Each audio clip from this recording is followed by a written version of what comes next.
Ito naman tayo sa paglagay ng clutch housing assembly, no? Kung ano ba ang una dapat ilalagay.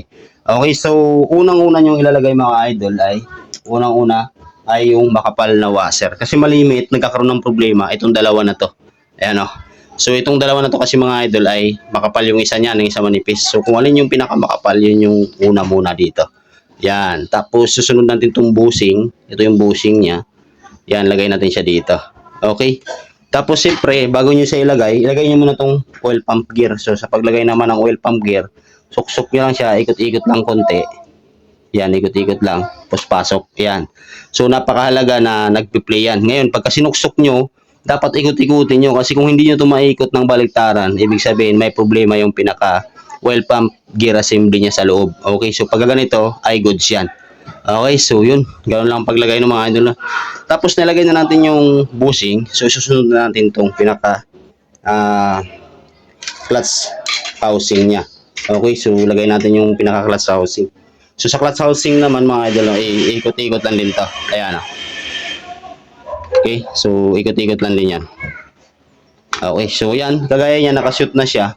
Pero titingnan nyo pa rin kung magkatapat yung pinaka-gear niya dito sa mismong clutch housing at yung mismong oil pump gear. Kasi pag hindi, tapos matakpan nyo na, problema, no? Pag ikot niyan, madudurog to, masisira yung inyong cylinder head gawa ng walang aakyat na langis papunta sa head. So, mahirap yun pag ganun mga idol, no? Matutuyuan kasi maraming masisira. Kagaya ng nangyari nito, sira ang camshaft, sira ang rocker arm pin, sira yung lagayan ng rocker arm pin, sira talaga as in ang mapakinabangan na lang ng cylinder head nyo ay barbula at saka valve spring. Okay, so ganyan, pag na-shoot nyo na siya, siyempre, ikot-ikutin nyo to ng galaw-galawin nyo yung oil pump gear para pumasok. Okay, so yun, pasok na siya. Okay, so dapat ganyan, no? Ayan, no? Pag ginalaw nyo tong oil pump gear, dapat gagalaw din to. Ayan, so ganoon lang po ang paglagay ng mga idol. Tapos ito na yung isang washer na medyo malapad pero manipis. Dito na yan siya nakalagay. So walang baliktaran yan.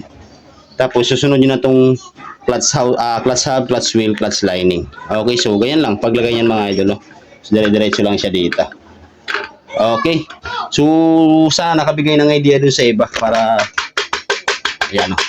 Yan. So lagay na siya. Tapos meron pa siyang isang washer na meron siyang washer na puti. Ayan. Meron din siyang washer na isa na itim. Tapos meron siyang castle nut. So ang castle nut nito, ang pahigpit nito ay paluwag. So baliktad po yan. Okay, so sana nakabigay ng idea. Tapos lagay na natin tong bearing dito pagka naigpitan na natin. Tapos yun, sasarado na natin siya. Okay, so ganoon lang naman mga idol, no? Para kahit paano meron kayong idea at hindi kayo magkamali. Mahirap kasi mahirap kasi mga idol pagka unang kalas nyo tapos hindi nyo natatandaan. So maganda meron kayong mga video na mapapanood para kahit papano ay makakuha kayo ng idea. Okay, tapos lagay na natin yung bearing. Yan, tapos gasket na lang. So tatakpan na natin siya. Okay, so sana nakabigay ng idea dun sa iba, no? NS150, NS160 FI. Alright.